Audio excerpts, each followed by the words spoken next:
Hello, beautiful people. Welcome to Global Happiness today. Having said a lot and having done a lot for the likes of Sunday Adeyemo, aka Sunday Igboho, he's still in detention in Benin Republic. The likes of Egbekoyas have threatened at some point that they may likely use diabolical means to bring him out of the detention prison of the Benin Republic. It was not even up to 24 hours, 48 hours after.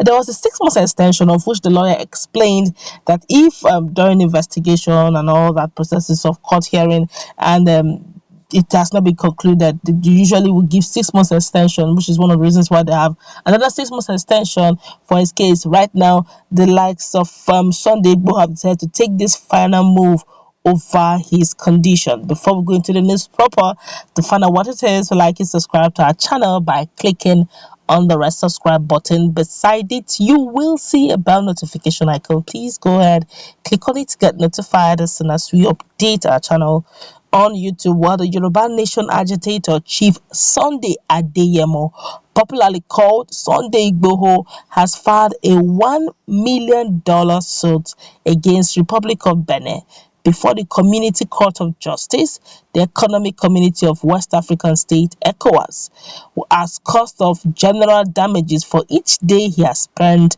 in incarceration in the country.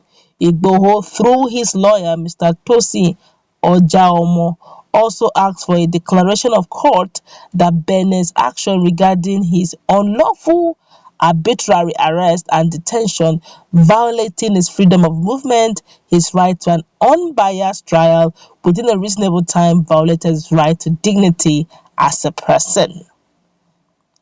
Well, the order being sought, according to Igboho's counsel, is pursuant to Article 59 of Rules of Procedure and Expedited Procedure and Hearing regarding the imprisonment and release of his client Igboho, after being raided at his Soka Ibadan home on July 1st, 2021 by operatives of Department of State Services, had escaped to Benin Republic en route Germany, but was arrested by operatives of the Brigade Criminale on July 19, 2021.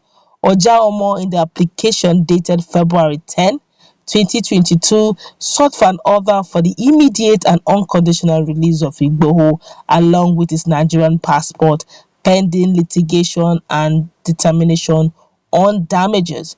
According to him, the application is brought pursuant to Article 3, Subsection 4 of the 2005 Supplementary Protocol A/1/01/01/05, by which the court has jurisdiction to determine the case of violation of human rights that occur in any member state.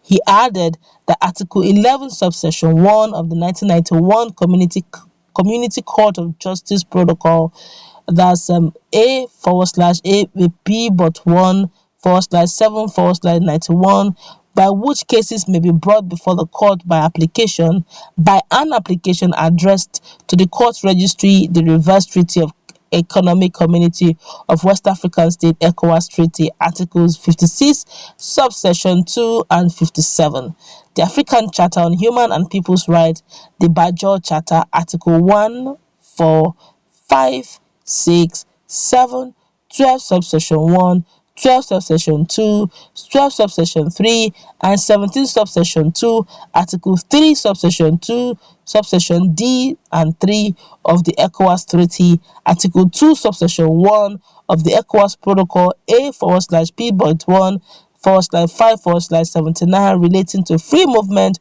of persons, residents, and establishment, upon which Chief Adeyemo sought to escape the prosecution by passing through the neighboring Republic of Benin, that's Benin, to take refuge in Germany, he added.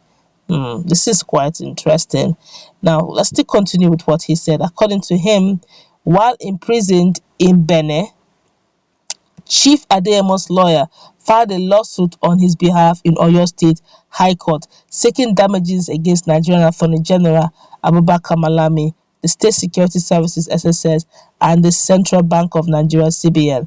On September 17, 2021, the Oyo State High Court ruled in affirmation of Chief Adeyemo's right to political activities in pursuit of self-determination for Yoruba people and ordered payment of 20 billion naira 20 billion naira in damages to Chief Adeyemo in suit number M/435/2021.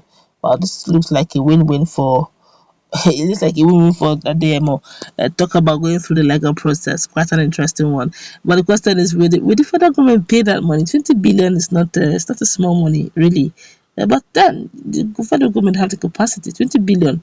And well, that's actually for on if the government feels that they are ready for him, the way we run things in this country, they may likely appeal when he gets to the Supreme Court. Well, winner wins all, unfortunately. But for now, Adeyemo have decided to take it a step further, or rather, his lawyer, or through his lawyer, have said to this whole thing of keeping him in detention.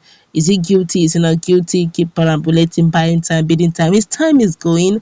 He's losing funds every day. Time is money. And at the end of the day, nothing is being done. If delaying tactics, if you want to find him guilty, for goodness sake, go through the court very quickly and let it be done with. And now, obviously, from all indication, his lawyer must have checked through and found out that they have nothing against him and decided to go through the Ecowas. But the question is, how strong is Ecowas court to have restraining order on some of the sovereign states, member states in Africa, especially West Africa? How strong are they?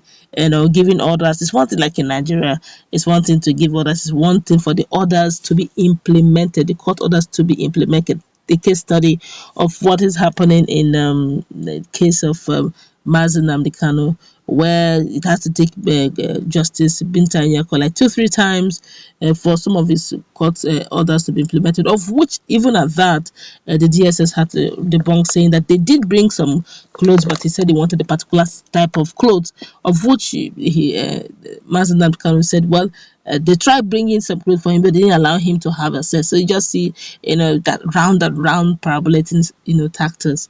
Now, the question we have, the challenge we usually have, is not that we don't have very competent or wonderful constitutions. We do, both in Nigeria and other part of West Africa. The challenge has always been implementation. How strong and viable is the ECOWAS court to bring whatever hearing they have to member states?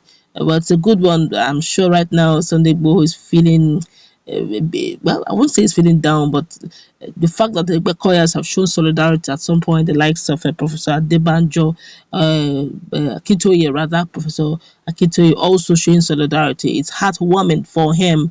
I could remember when FFK said that this journey he's embarking on, when eventually gets success, he may end up being the one that will pay the ultimate price. Obviously, right now, just like Mazi Nnamdi Kanu.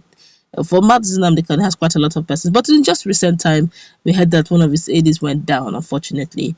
Well, that's we're going to wrap it up. Let's meet in our comment section. What's your take on this? Do have